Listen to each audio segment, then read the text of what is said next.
Proverbs chapter 3, from Brenton's Septuagint translation of the Old Testament. My son, forget not my laws, but let thine heart keep my words.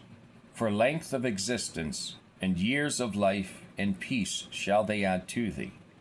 Let not mercy and truth forsake thee, but bind them about thy neck, so shalt thou find favor, and do thou provide things honest in the sight of the Jehovah and of men. Trust in God with all thine heart, and be not exalted in thine own wisdom.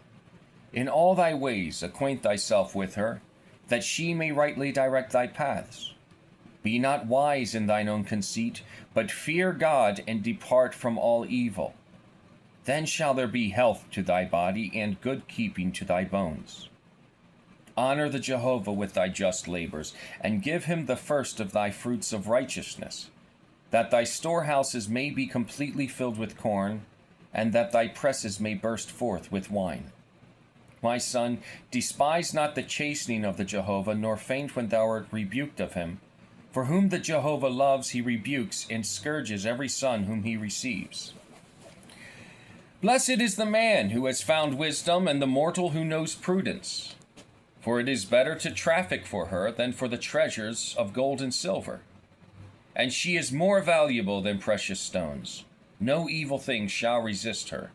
She is well known to all that approach her, and no precious thing is equal to her in value. For length of existence and years of life are in her right hand, and in her left hand are wealth and glory. Out of her mouth proceeds righteousness, and she carries law and mercy upon her tongue. Her ways are good ways, and all her paths are peaceful.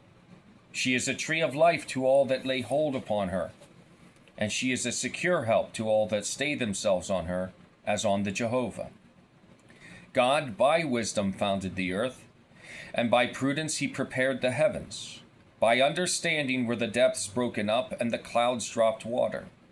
My son, let them not pass from thee, but keep my counsel and understanding, that thy soul may live, and that there may be grace round thy neck, and it shall be health to thy flesh, and safety to thy bones, that thou mayest go confidently in peace in all thy ways, and that thy foot may not stumble. For if thou rest, thou shalt be undismayed, and if thou sleep, thou shalt slumber sweetly. And thou shalt not be afraid of alarm coming upon thee, neither of approaching attacks of ungodly men. For the Jehovah shall be over all thy ways, and shall establish thy foot, that thou be not moved. Forbear not to do good to the poor, whensoever thy hand may have power to help him. Say not, come back another time, tomorrow I will give, while thou art able to do him good.